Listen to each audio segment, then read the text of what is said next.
Good morning friends. Future librarian के इस digital platform पे एक बार फिर से मैं सुनीता आप सभी का स्वागत करती हूँ। और जो आप तैयारी कर रहे हो फ्यूचर लाइब्रेरियन ऐप से, इस ऐप के माध्यम से आप ग्रेड 3 लाइब्रेरियन की तैयारी जो कर रहे हो, उसमें जो आपका सिलेबस है उसमें है एक पार्ट या एक पोर्शन एजुकेशनल साइकोलॉजी यानी कि शैक्षिक मनोविज्ञान या शिक्षा मनोविज्ञान। तो आज लगातार 6 या 7 क्लासेस जो अपनी हो गई हैं, उसके नेक्स्ट टर्म में अपन चल रहे हैं। तो आज हम पढ़ेंगे शिक्षा मनोविज्ञान का क्षेत्र।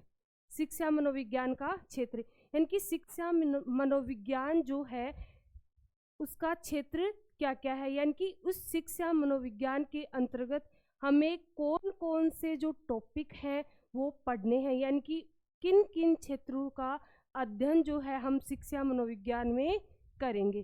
तो शिक्षा मनोविज्ञान के क्षेत्र में जैसे अभिवृद्धि और विकास, ये दोनों अलग अलग टर्म है, अभिवृद्धि और विकास। इसके बाद में है व्यक्तिगत भिन्नताएं, अधिगम, मानसिक प्रक्रियाएं या मेंटल डेवलपमेंट जो होता है वो, अचेतन मन, अभिप्रेरणा, मानसिक स्वास्थ्य, मनोशारीरिक तत्व, मनोवैज्ञानिक प्रयोग यानी कि मनोवैज्ञानिक जो विधियां हैं उनका प्रयोग किसमें, शिक्षा के क्षेत्र में। इसके अलावा पाठ्यक्रम निर्माण, जो अलग अलग स्टेज के अनुसार, अलग अलग क्लास के अनुसार जो पाठ्यक्रम या सिलेबस बनाया जाता है उसका अध्ययन किसमें करेंगे, शिक्षा मनोविज्ञान में। इसके अलावा शिक्षण विधियां, मापन और मूल्यांकन, तो इन सब का अध्ययन करते हैं शिक्षा मनोविज्ञान के अंतर्गत। तो ये है अपना शिक्षा मनोविज्ञान का क्षेत्र। पहले इनको नोट डाउन करते हैं, फिर एक एक को समझते हैं। तो आज की अपनी हेडिंग है शिक्षा मनोविज्ञान का क्षेत्र।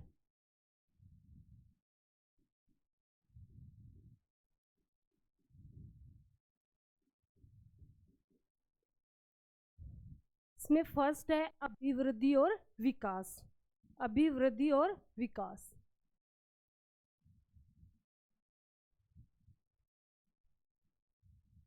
अभिवृद्धि और विकास।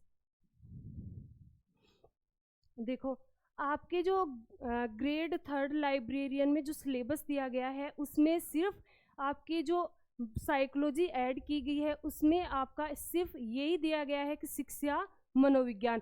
उसमें हमें कौन कौन से टॉपिक जो है वो पढ़ने हैं या कौन कौन से टॉपिक हैं जो हमारे एग्जाम में क्वेश्चन उनसे पूछे जाएंगे, तो उनके बारे में कोई क्लियरिफिकेशन नहीं दिया गया। यानी कि ऐसे नहीं कहा गया कि इस शिक्षा मनोविज्ञान में ये टॉपिक जो है वो आपको पढ़ने हैं। तो शिक्षा मनोविज्ञान लिखते ही उसमें ये हो गया कि उसमें जितना मैटर एजुकेशन से रिलेटेड है वो हमें सारा पढ़ना है। और उसका लेवल जो है, जैसे आपका है ग्रेड 3, तो ग्रेड 2, ग्रेड 1 उनमें लेवल जो है वो ज़्यादा डीपली आता है, लेकिन आपका ग्रेड 3 है उसमें थोड़ा सा लेवल ठीक आता है। तो शिक्षा मनोविज्ञान का जो क्षेत्र है इसमें जो जो चीज़ें हैं वो सभी हमें पता होनी चाहिए कि कौन कौन सी चीज़ें क्या होती हैं, इनके क्या क्या सिद्धांत हैं, अभिवृद्धि है क्या, और शिक्षा के क्षेत्र में इसका क्या योगदान है, बालक का विकास क्या है। तो इन सब का अध्ययन हमें करना है। तो इसमें जैसे फर्स्ट आया अभिवृद्धि विकास, तो अभिवृद्धि तो क्या होती है और विकास क्या होता है।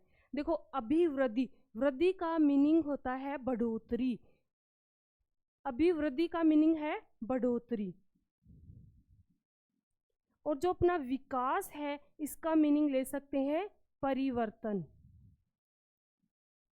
अब देखो, बढ़ोतरी का मीनिंग ये है, जैसे कोई बालक है, वो है जैसे 2 ईयर का है, 2 ईयर का है, इसके बाद में ये जैसे 4 ईयर का हो गया, 6 ईयर का हो गया, साथ ही उसकी जो बॉडी है एक स्टेज तक बढ़ती है, जैसे किशोरावस्था तक बढ़ गई, किशोरावस्था तक। इसके बाद में क्या कोई जैसे 19 ईयर के बाद में जितनी हाइट बढ़नी थी किसी पर्सन की, वो मान लो बढ़ गई। जैसे एक पर्सन है, उसकी हाइट हो गई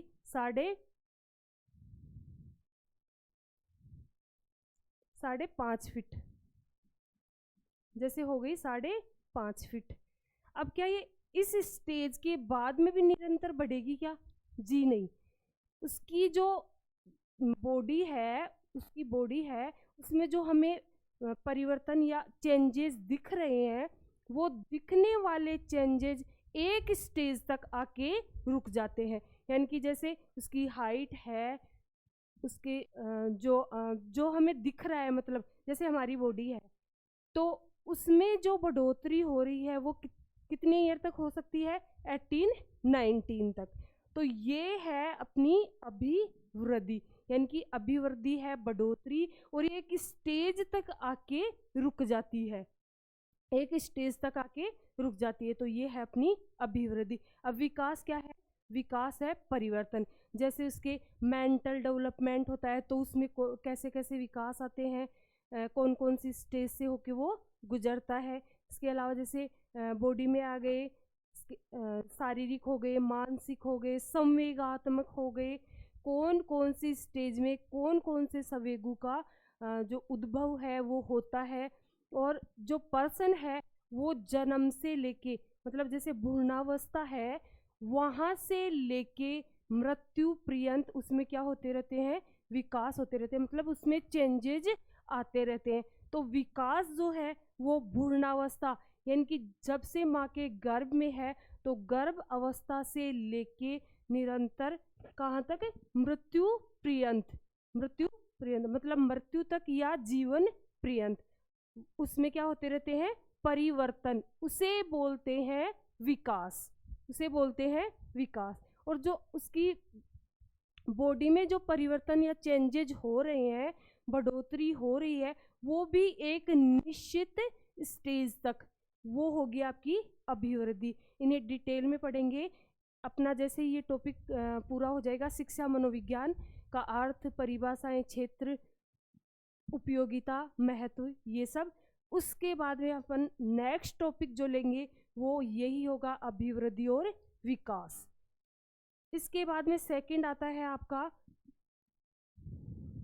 सेकंड जो है वो आता है व्यक्तिगत भिन्नताएं या व्यक्तिगत विभिन्नताएं। तो व्यक्तिगत भिन्नताएं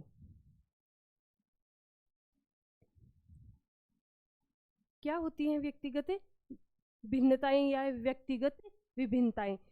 जैसे एक क्लास है, उस क्लास में मान लो टोटल स्टूडेंट हैं 50, टोटल स्टूडेंट हैं 50।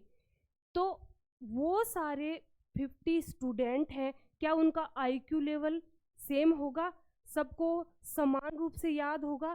कोई चीज़ किसी स्टूडेंट को किस वे में समझ में आती है, किसी को जल्दी समझ में आती है, तो किसी को लेट समझ में आती है। तो ये है व्यक्तिगत भिन्नताएं, यानी कि प्रत्येक स्टूडेंट जो है वो दूसरे स्टूडेंट से अलग होता है। तो ये हो गई व्यक्तिगत भिन्नताएं। मतलब एक जो अपनी क्लास है जिसमें जितने स्टूडेंट हैं वो सारे होंगे व्यक्तिगत भिन्नताएं, मतलब वो एक दूसरे से भिन्न भिन्न होंगे। इसके बाद में अपना थर्ड आता है, ये टॉपिक भी हमें पढ़ना है, तो आगे पढ़ेंगे इसको फुल डिटेल में। इसके बाद में थर्ड जो लेंगे वो है अधिगम। अधिगम का मीनिंग होता है सीखना या व्यवहार में परिवर्तन। अब क्या होता है सीखना? जैसे ही कोई टीचर टीचिंग करवा रहे हैं, तो उसके जो स्टूडेंट हैं, बालक हैं, उसके व्यवहार में परिवर्तन, मतलब अभी जो स्टेज उसकी है, जिस पोजीशन में वो है। जैसे कि मान लो आपको साइकोलॉजी के बारे में कोई नॉलेज नहीं है, साइकोलॉजी के बारे में कोई नॉलेज नहीं है। जैसे ही आपने ये साइकोलॉजी की क्लासेज ली, तो आपको जिस स्टेज तक थे, मतलब आपको कोई नॉलेज नहीं था साइकोलॉजी के बारे में, लेकिन जैसे ये क्लासेज ली, आपके नॉलेज में क्या हुई? वृद्धि हुई, नॉलेज बढ़ा। आपको साइकोलॉजी के बारे में सारे फैक्ट्स जो हैं वो आने लग गए कि साइकोलॉजी ये है, इसमें ये होता है, और एजुकेशनल साइकोलॉजी ये है, हमें ये पढ़ना है और ये हमारे इस वे में काम आती है। तो ये क्या हुआ, वो जो आपका व्यवहार था, जहाँ तक आपका लेवल था, उससे में क्या हुआ, परिवर्तन हुआ। उसमें क्या हुआ, परिवर्तन। तो इस परिवर्तन को ही बोलते हैं अधिगम।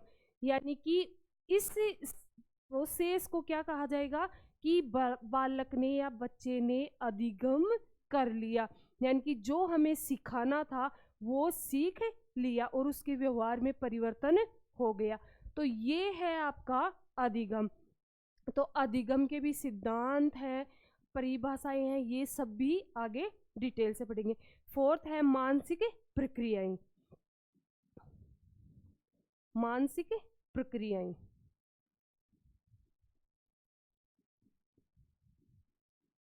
ये क्या होती हैं? मानसिक प्रक्रियाएं जो हैं वो क्या है, देखो जो आपका व्यवहारवाद था उसमें मानसिक प्रक्रियाओं का अध्ययन जो है उसे स्वीकार नहीं किया गया था, केवल व्यवहार का अध्ययन मान रहे थे। लेकिन जैसे ही संज्ञानवाद आया उसमें अवलोकनीय और अनवलोकनीय, जिसमें आती हैं आपकी मानसिक प्रक्रियाएं या मानसिक संक्रियाएं।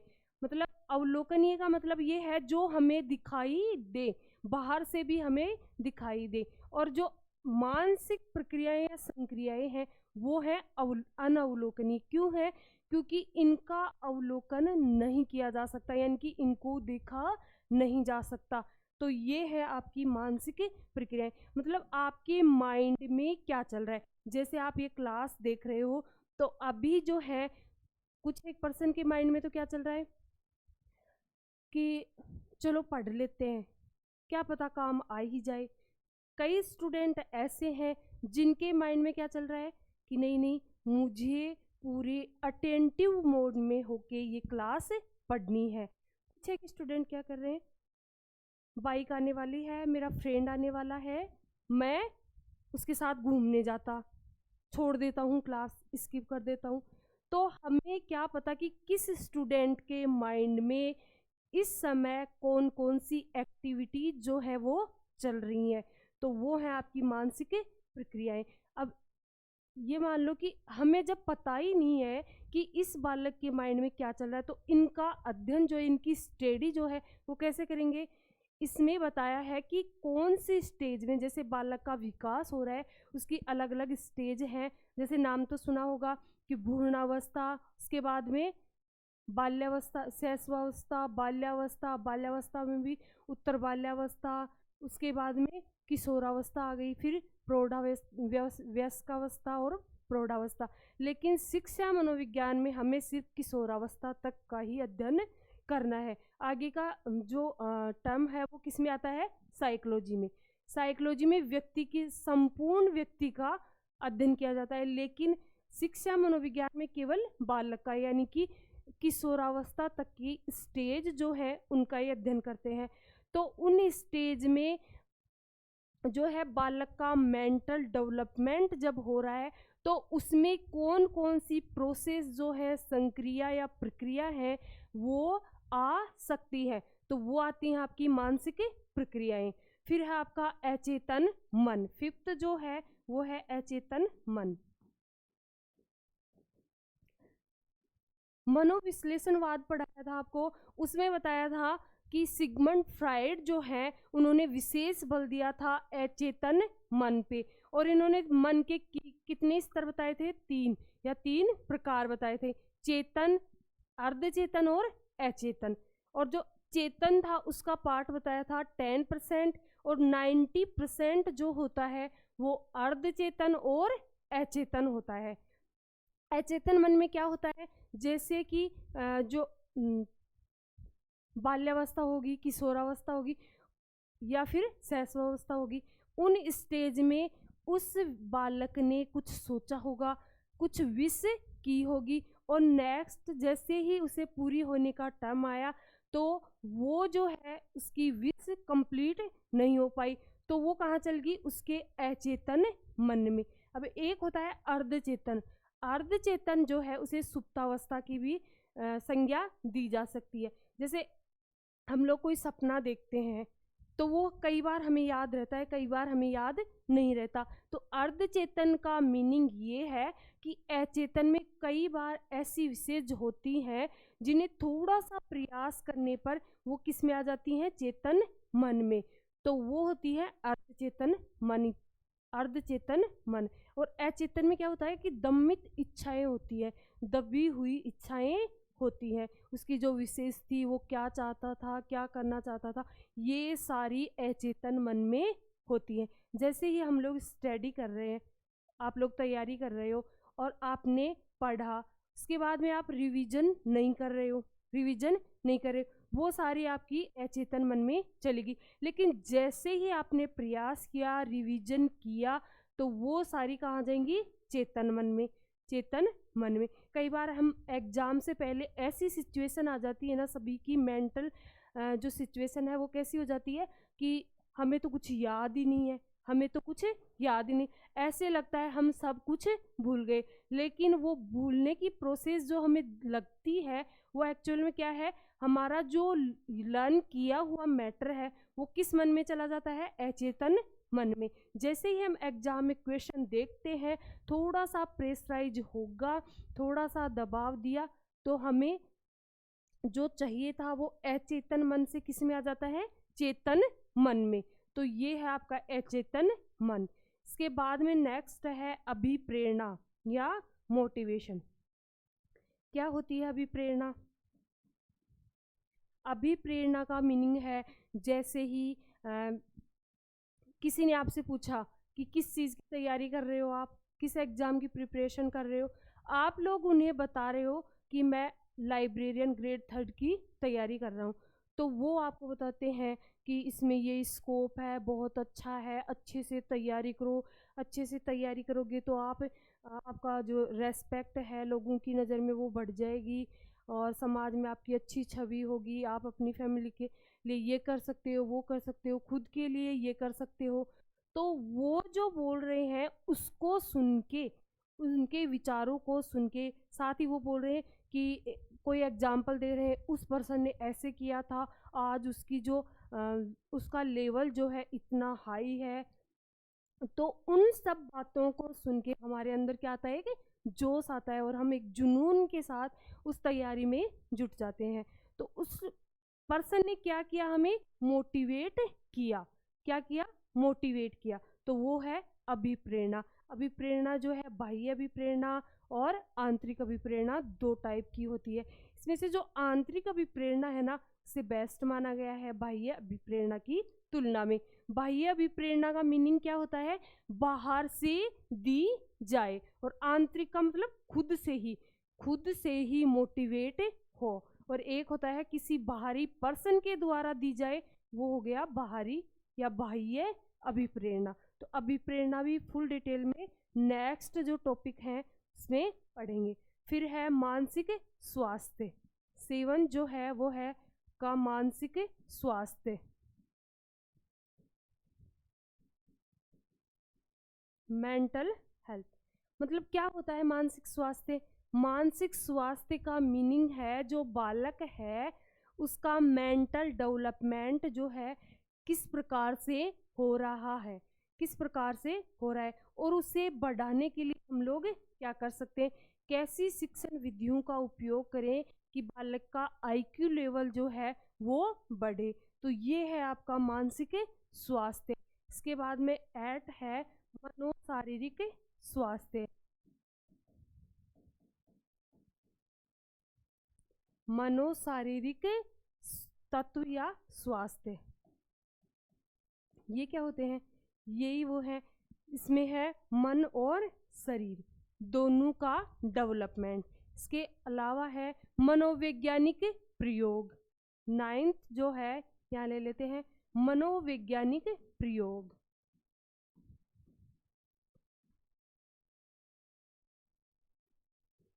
मनोप्रयोग का मीनिंग है, मनोवैज्ञानिकों ने इन क्षेत्रों में जो प्रयोग करके अपनी जो एक परिकल्पना या निष्कर्ष या सिद्धांत या नियम जो दिए हैं उनके बारे में पढ़ना है। इसके अलावा है पाठ्यक्रम निर्माण। पाठ्यक्रम निर्माण।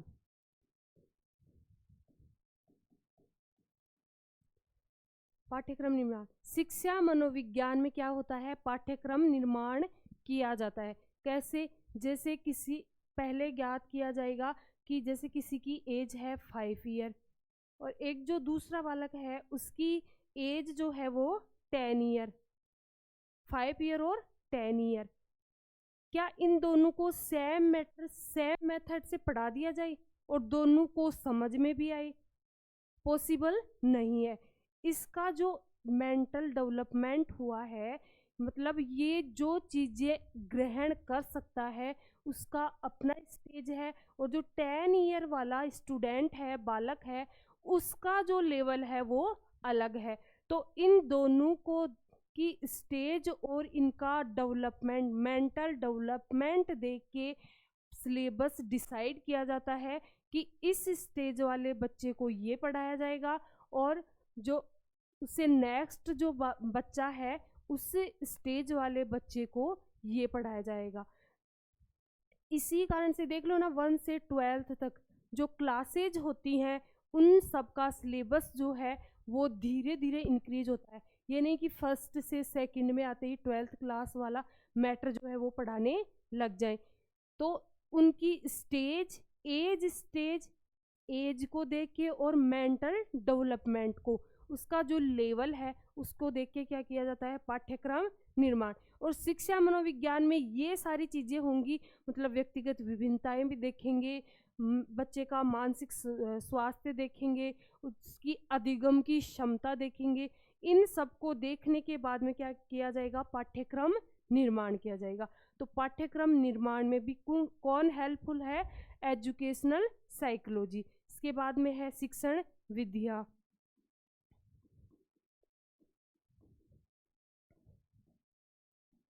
Teaching method. अब ये देखो कि कोई जो बच्चा है वो दृष्टि बाधित है, यानी कि आई साइट जो है उसकी नहीं है, मतलब वो देख नहीं सकता है, तो क्या उसे इस वे में पढ़ाया जा सकता है? जी नहीं।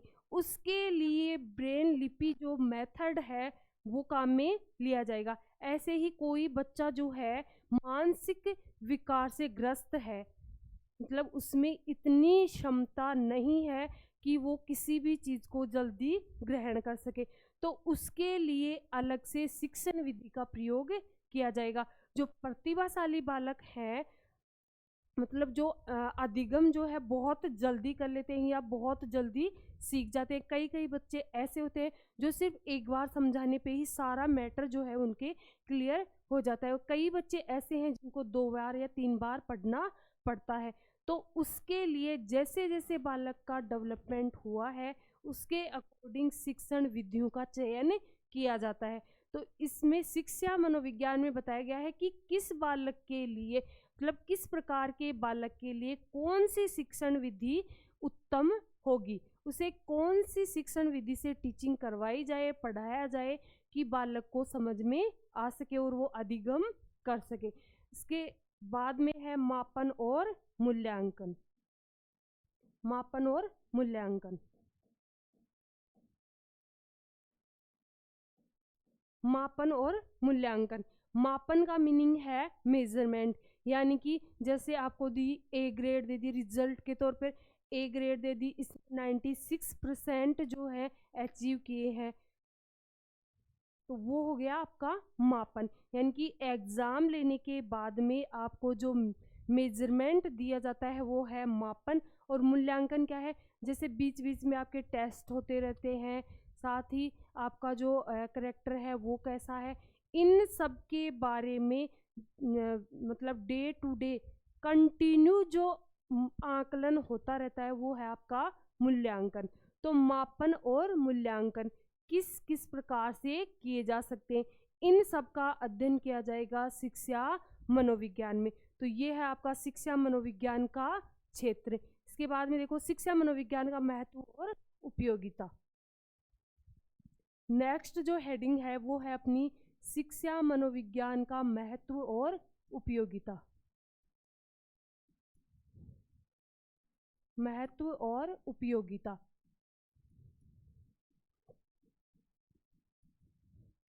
कि एक टीचर के लिए किस प्रकार उपयोगी है। अब देखो शिक्षा मनोविज्ञान का संबंध किससे है? अध्यापक से। किससे है? अध्यापक से। क्यों? क्योंकि एजुकेशन या शिक्षा कौन दे रहे हैं? टीचर या अध्यापक या शिक्षक दे रहे हैं। तो शिक्षा मनोविज्ञान का संबंध है अध्यापक से। तो फर्स्ट नोट डाउन करो, शिक्षा मनोविज्ञान का संबंध किससे है? शिक्षा मनोविज्ञान का संबंध है अध्यापक से।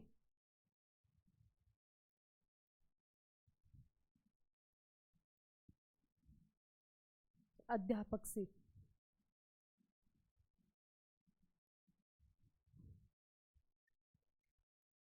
अध्यापक कौन कौन से इससे लाभ या बेनिफिट ले सकता है? तो जैसे विद्यार्थी को जानेगा, मतलब उसका जो स्टूडेंट है जिसे अधिगम करवाएगा, उसे मतलब जिस शिक्षार्थी को अधिगम करना है और टीचर जिसे शिक्षण करवा रहा है, तो उस विद्यार्थी के बारे में जान सकेगा। फिर विषय वस्तु तथा सीखने संबंधी अनुभवों का चयन, और फिर पहले चयन करेंगे और फिर उसके बाद में उनका आयोजन, मतलब कि ये विषय वस्तु हमें पढ़ानी है, इस विषय वस्तु का शिक्षण जो है वो बालक को करवाना है, और जो उसके सीखने संबंधी अनुभव है उन सब का पहले तो क्या करेंगे? सिलेक्शन यानी कि चयन, और फिर उन्हें रिप्रेजेंट करेंगे स्टूडेंट के सामने। तो ये हो गया उसका आयोजन। फिर थर्ड, अधिगम की प्रक्रिया को मनोवैज्ञानिक रूप से समझने में सहायक। जैसे अधिगम के नियम क्या हैं, कि किस प्रकार से अधिगम करवाया जाए, उसके सिद्धांत हैं, संप्रत्यय निर्माण, स्मृति विस्मृति। क्या होती है स्मृति विस्मृति? मेमोरी, मतलब किस प्रकार से उसे याद लंबे समय तक करवाया जा सकता है। प्रत्यक्षीकरण होगा, चिंतन होगा, प्रशिक्षण होगा, स्थानांतरण किसका? अधिगम का स्थानांतरण, यानी कि एक वे में सीखा गया जो नॉलेज है आपका, वो किसी अन्य क्षेत्र में काम में आए, तो वो हो गया अधिगम स्थानांतरण। मतलब हमने सीखा, जैसे क्लासरूम में हमने कोई चीज़ सीखी, किसके लिए? एग्जाम फाइट करने के लिए, लेकिन वो किसी अन्य क्षेत्र में भी काम आ रही है, तो वो हो गया आपका अधिगम स्थानांतरण। समस्या समाधान, हमारे सामने एजुकेशन के क्षेत्र में कोई जो प्रॉब्लम अपने सामने आ रही है, हम प्रॉब्लम फेस कर रहे हैं, तो उसका सॉल्यूशन, तो ये सब है अधिगम की प्रक्रिया, और उसको मनोवैज्ञानिक रूप से समझने में सहायक है कौन? शिक्षा मनोविज्ञान। इसके बाद में अध्ययन व सीखने की कला व तकनीक सुझाना, कि आपको इस तरीके से, जैसे मैं आपको बताऊं कि आप जो कोई डेफिनेशन है उसे इस प्रकार से याद करो, इस तकनीकी से याद करो, और इसे ऐसे याद करोगे तब ये लंबे समय तक याद रहेगी। तो ये होगी कि अध्ययन व सीखने की कला और तकनीकी के बारे में सुझाएंगे कौन? टीचर्स। किसके माध्यम से? शिक्षा मनोविज्ञान के माध्यम से। फिर देखो, सीखने के लिए उचित परिस्थिति और वातावरण का आयोजन।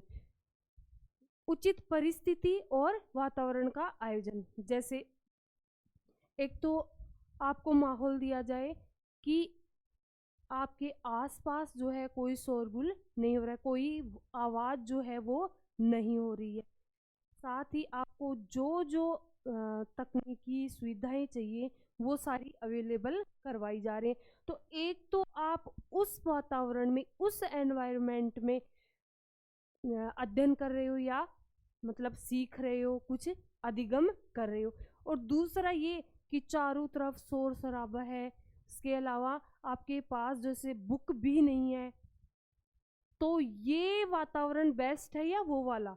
तो जिसमें तकनीकी सुविधाएं प्लस आवाज रहित, मतलब कोई ध्वनि प्रदूषण नहीं है, तो वो जो एनवायरनमेंट उपलब्ध हुआ है आपको वो बेस्ट है। तो इस प्रकार का वातावरण या एनवायरनमेंट आप मतलब एनवायरनमेंट बनाना किसके द्वारा? शिक्षक के द्वारा। किसके लिए? शिक्षार्थी के लिए, मतलब बच्चों के लिए ऐसा एनवायरनमेंट तैयार करना कि वो उस एनवायरनमेंट में उचित अधिगम कर सके, मतलब वो अच्छे से पढ़ सके। किसके माध्यम से करवाएगा? शिक्षा मनोविज्ञान के माध्यम से। इसके बाद में देखो, सीखने के लिए क्या करेगा? उचित अनुशासन स्थापित करने में सहायता करेगा। जैसे क्लास जो है उसमें अगर अनुशासन या डिसिप्लिन नहीं है तो क्या टीचर पढ़ा पाएंगे? जी नहीं, ना बच्चे अधिगम कर पाएंगे, ना टीचर अधिगम करवा पाएंगे, शिक्षण करवा पाएंगे। तो उचित अनुशासन स्थापित करने में कौन सहायक है? शिक्षा मनोविज्ञान। मापन मूल्यांकन में सहायता, इसके अलावा मार्ग निर्देशन में सहायता, मतलब बच्चों को मार्गदर्शन दे सकेंगे टीचर कि आपको ऐसे ऐसे आगे बढ़ना है, मतलब आपको किस वे में पढ़ना है, कौन सी चीज पहले पढ़नी है और कौन सी बाद में। इसके अलावा समस्यात्मक बालकों की सहायता करना, जैसे कोई बालक जो है वो सीख नहीं, कोई मेथड जो टीचर यूज कर रहे हैं मान लीजिए उस वे में वो समझ नहीं पा रहा है, दूसरा उसकी जो रुचि है वो पढ़ने में नहीं है, तो समस्या जो है बालक के सामने कैसी भी हो सकती है। तो उन बालकों को समझने में सहायक कौन है? शिक्षा मनोविज्ञान। इसके अलावा अध्यापक द्वारा स्वयं अपने आप को समझना, मतलब टीचर जो है अपने आप को समझ सकता है कि मैं कितना सक्षम हूँ बच्चों को अधिगम करवाने में या शिक्षण करवाने में, और जो मैं अपनी यहाँ चीज़ें दे रहा हूँ उनमें किस प्रकार से आगे और सुधार कर सकता हूँ। तो ये है आपके शिक्षा मनोविज्ञान का महत्व और उसकी उपयोगिता। इसे जो है हम लोग, मतलब जरूरी नहीं कि यही पॉइंट हो, आप अपने अकॉर्डिंग और भी पॉइंट क्रिएट कर सकते हो। ये मैंने बताए हैं अपने अकॉर्डिंग मैन कि ये हो सकता है। एक टीचर जो है वो ये लाभ ले सकते हैं। मान लीजिए आप सपोज करना कि आप एक टीचर हो और आप जो है शिक्षा मनोविज्ञान के माध्यम से किसी बालक को पढ़ा रहे हो, तो उस शिक्षा मनोविज्ञान से आप बालक के लिए क्या क्या कर सकते हो। तो वो सारी जो बातें हैं वो किस में आ जाएंगी? शिक्षा मनोविज्ञान का महत्व और उपयोगिता में। मतलब एक टीचर जो है कहाँ कहाँ शिक्षा मनोविज्ञान का को उपयोग में ले सकता है। तो ये है शिक्षा मनोविज्ञान का महत्व और उपयोगिता। इसके बाद में है शिक्षा मनोविज्ञान की विधियां। ये है 2 टाइप की शिक्षा मनोविज्ञान की विधियां। शिक्षा मनोविज्ञान की विधियां,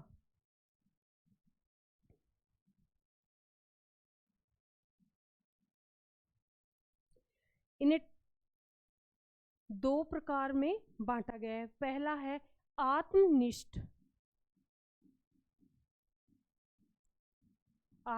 विधियां और सेकंड है वस्तुनिष्ठ विधियां।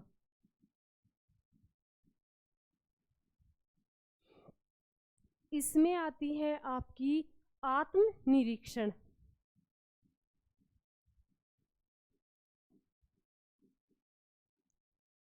और सेकंड जो है वो आती है गाथा वर्णन।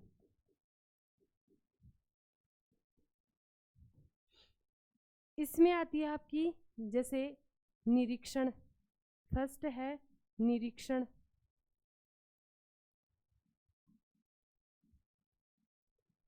फर्स्ट आ गई आपकी निरीक्षण, सेकंड है प्रयोगात्मक,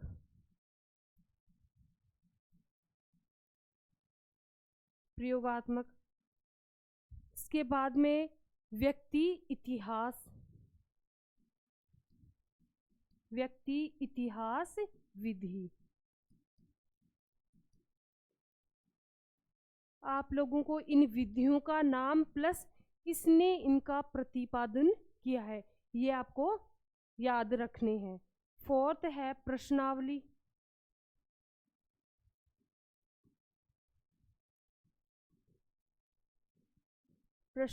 विधि। प्रश्नावली की विधि के बाद में है मनोविश्लेषण विधि।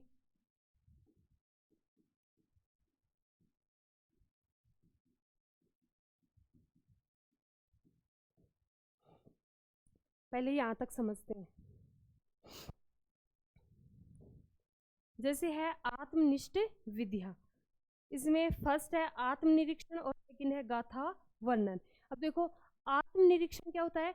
व्यक्ति के द्वारा, बालक के द्वारा खुद का निरीक्षण करना, खुद के बारे में जानना कि मेरा जो लेवल है वो यहाँ तक आ चुका है।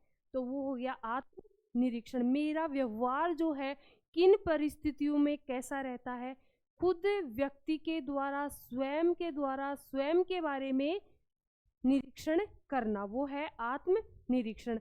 और जो सेकंड है गाथा वर्णन। गाथा वर्णन जैसे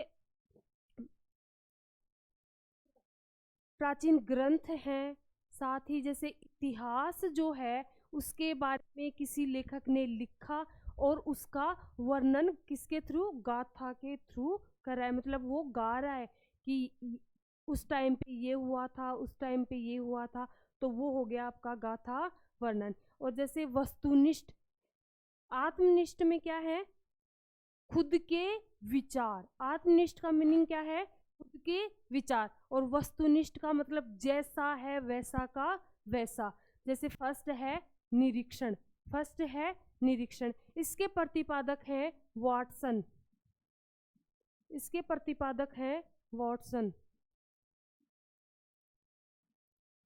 निरीक्षण के विधि के प्रतिपादक है वाटसन। निरीक्षण का मीनिंग है किसी दूसरे व्यक्ति के द्वारा निरीक्षण किया जाए, उसका अवलोकन किया जाए और उसके बाद में निष्कर्ष दिया जाए, तो वो है निरीक्षण। फिर सेकंड है प्रयोगात्मक। अब ये प्रयोगात्मक विलियम वुंट को इसका प्रतिपादक माना जाता है।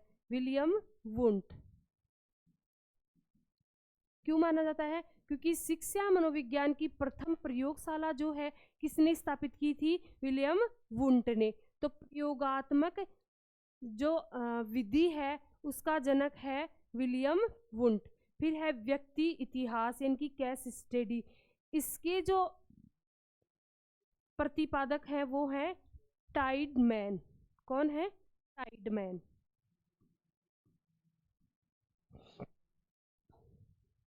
अब देखो इनको याद कैसे करें।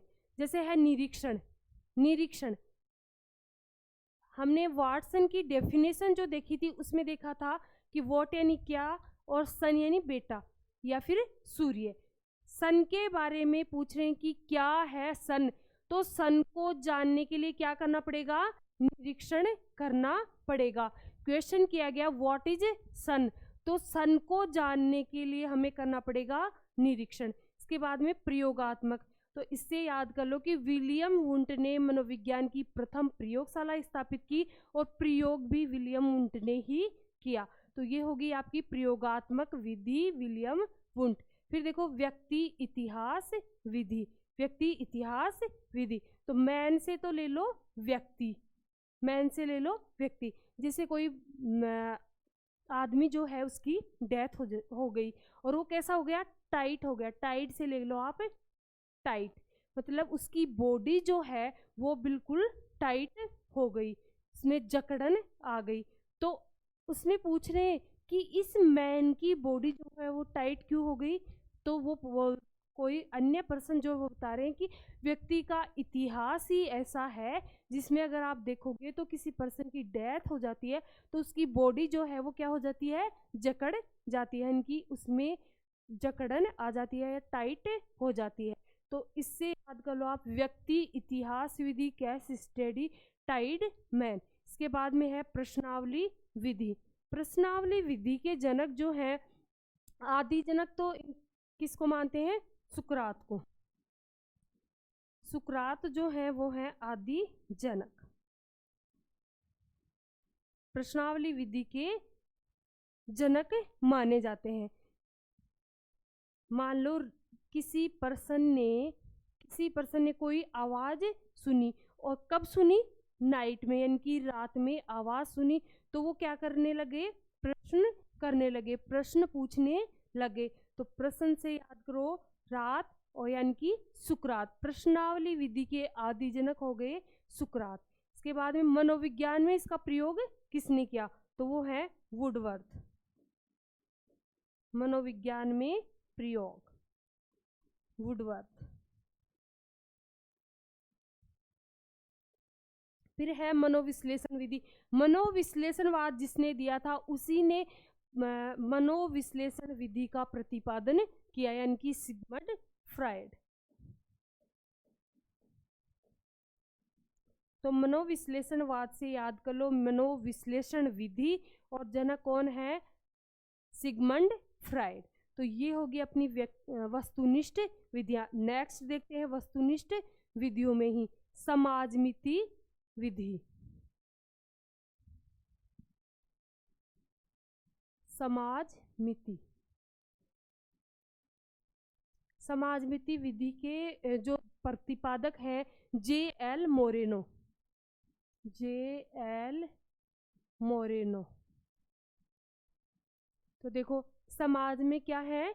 मोर है, मोर नाच रहे हैं, समाज में मोर नाच रहे हैं, इनकी समाजमिति Moreno, J.L. Moreno, J.L. Moreno. इसके बाद में है विभेदात्मक,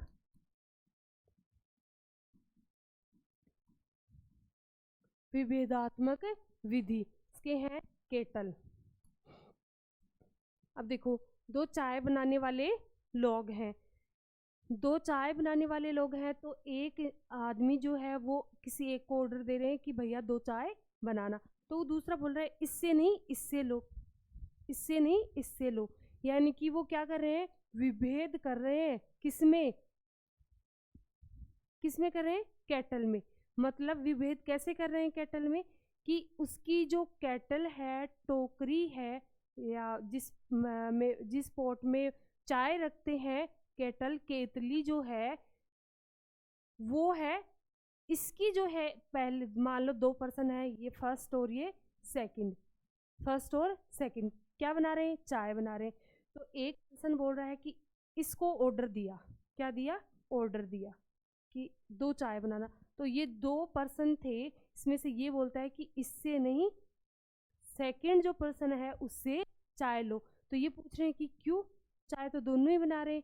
तो ये बोल रहे हैं कि इन दोनों की जो केतली है, इन दोनों की जो केतली है वो देखो, सेकंड पर्सन जो है उसकी केतली कैसी है? साफ है, यानी कि वो जो केतली है, बर्तन है, वो कैसा है? साफ है।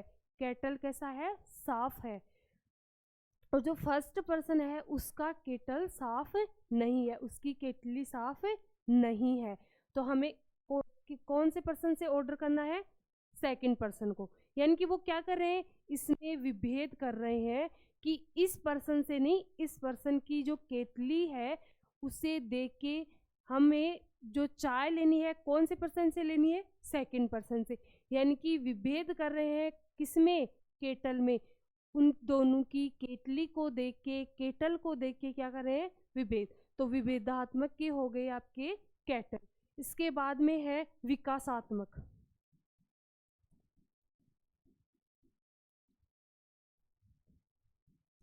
विकासात्मक के हो गए आपके जीन पियाजे।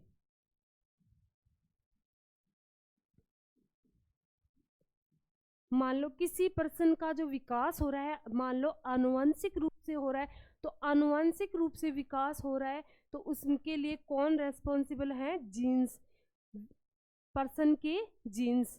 तो जीन विकास, यानी कि किसी व्यक्ति का कैसा विकास हो रहा है? आनुवंशिक।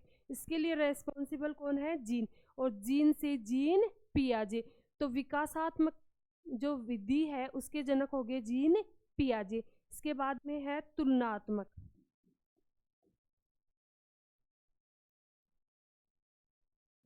तुलनात्मक विधि जो है इसके साथ ही है उपचारात्मक।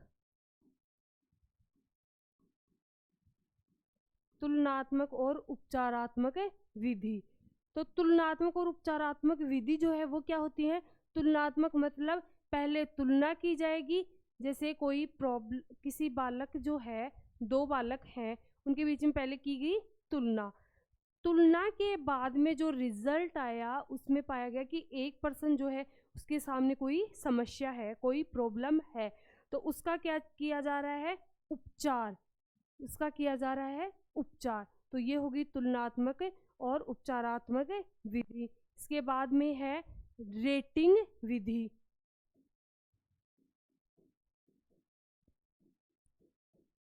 मतलब स्केल दिया जाएगा कि इसे ए ग्रेड मिल रही है, इसे बी ग्रेड मिल रही है, ऐसे। और एक है आपकी साक्षात्कार यानी कि इंटरव्यू। साक्षात्कार क्या होती है? साक्षात्कार विधि। साक्षात्कार विधि का मीनिंग है किसी पर्सन को सामने बिठा के उससे जो विषय वस्तु है उससे रिलेटेड क्वेश्चन किए जाएंगे और उनके आधार पर निष्कर्ष दिया जाएगा, तो वो है साक्षात्कार विधि। तो ये हो गई अपनी शिक्षा मनोविज्ञान की विधियां। अब देखो, हमने पढ़ा मनोविज्ञान और शिक्षा मनोविज्ञान, तो इनमें देख लेते हैं कि क्या क्या तो समानता है और क्या क्या इसमें अंतर है। तो पहले ले लेते हैं आधार, यानी कि किस बेस पे देख रहे हैं शिक्षा मनोविज्ञान और मनोविज्ञान। ये हो गया मनोविज्ञान और ये है शिक्षा मनोविज्ञान। तो फर्स्ट जो बेस है, आधार है, वो है अर्थ, यानी कि मनोविज्ञान का अर्थ क्या है और शिक्षा मनोविज्ञान का अर्थ क्या है। तो मनोविज्ञान में क्या होता है? जीव के संपूर्ण व्यवहार का अध्ययन किया जाता है और इसके साथ ही मानसिक संक्रियाओं या प्रक्रियाओं का भी अध्ययन। तो जीव के संपूर्ण व्यवहार का अध्ययन, इसके साथ ही मानसिक संक्रियाओं का। तो जीव के संपूर्ण व्यवहार प्लस मानसिक संक्रियाओं का अध्ययन।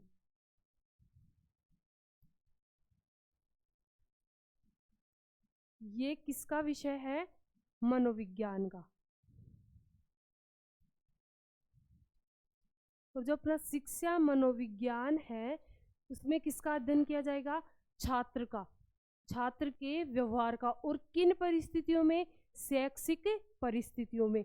तो शिक्षा मनोविज्ञान हो गया शैक्षिक परिस्थितियों में छात्र के संपूर्ण व्यवहार प्लस उसकी मानसिक संक्रिया, इनका अध्ययन किया जाएगा शिक्षा मनोविज्ञान में।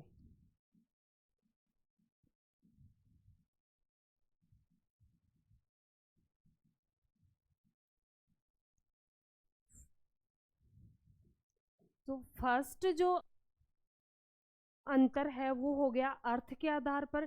मनोविज्ञान का अर्थ है जीव के संपूर्ण व्यवहार और मानसिक संक्रियाओं का अध्ययन, और शिक्षा मनोविज्ञान का मीनिंग है शैक्षिक परिस्थितियों में छात्र के संपूर्ण व्यवहार और मानसिक संक्रियाओं का अध्ययन। अब ये देखो, इसमें जो अध्ययन किया जा रहा है मनोविज्ञान में वो संपूर्ण जीव का, और शिक्षा मनोविज्ञान में किया जा रहा है छात्र का यानी कि स्टूडेंट का। इसके बाद में देखते हैं इनकी प्रकृति। तो शिक्षा मनोविज्ञान की प्रकृति और मनोविज्ञान की प्रकृति दोनों की कैसी है? वैज्ञानिक प्रकृति।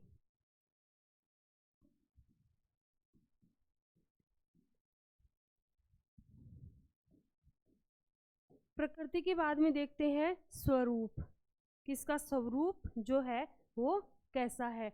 तो मनोविज्ञान का स्वरूप है शुद्ध व सैद्धांतिक विकास विज्ञान, यानी कि इसमें सिद्धांत नियम आदि पाए जाते हैं। और शिक्षा मनोविज्ञान क्या है? उन सिद्धांतों का क्या हो रहा है? अनुप्रयोग। तो किस प्रकार का विज्ञान हो गया? स्वरूप में शुद्ध व सैद्धांतिक विज्ञान, शुद्ध और सैद्धांतिक विज्ञान हो गया मनोविज्ञान।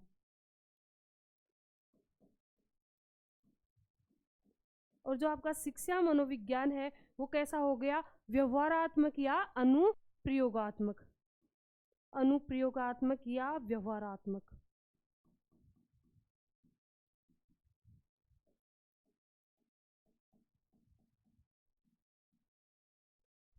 इसके बाद में लेते हैं इनका क्षेत्र।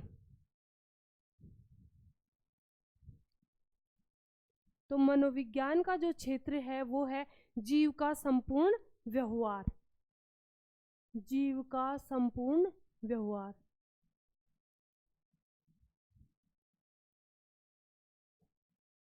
और शिक्षा मनोविज्ञान जो है उसमें छात्र का संपूर्ण व्यवहार हो गया, उसके लिए शिक्षण विधियां, पाठ्यक्रम निर्माण और मूल्यांकन पद्धति, ये हो गया उसका क्षेत्र। यानी कि एक तो छात्र का संपूर्ण व्यवहार हो गया, छात्र का संपूर्ण व्यवहार। इसके अलावा शिक्षण विधि हो गई,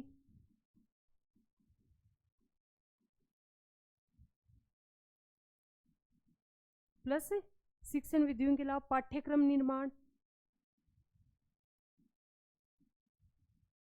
और मूल्यांकन पद्धति, प्लस मूल्यांकन पद्धति।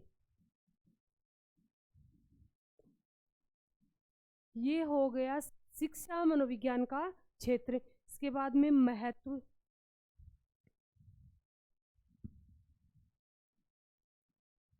मनोविज्ञान का महत्व किसी भी जीव के व्यवहार को जानने, समझने और नियंत्रित करने में। इसमें मतलब संपूर्ण जीव आएगा। किसी भी जीव के संपूर्ण व्यवहार को समझने और जानने और उसे नियंत्रित करने। जीव के व्यवहार को जानने, समझने और नियंत्रित करने में,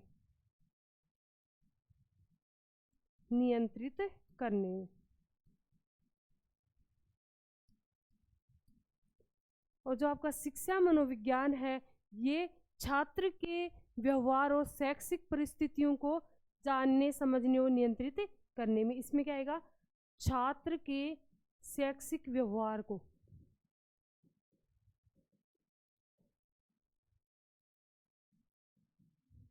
जानेंगे, समझेंगे और नियंत्रित करेंगे। जानने, समझने और नियंत्रित करने में।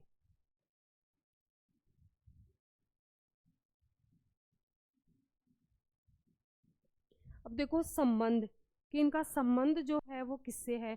तो अपना मनोविज्ञान जो है इसका संबंध है सामान्य शिक्षा से, स्टार लगा लेना, मोस्ट है सामान्य शिक्षा से। और जो शिक्षा मनोविज्ञान है इसका संबंध है अध्यापक शिक्षा से।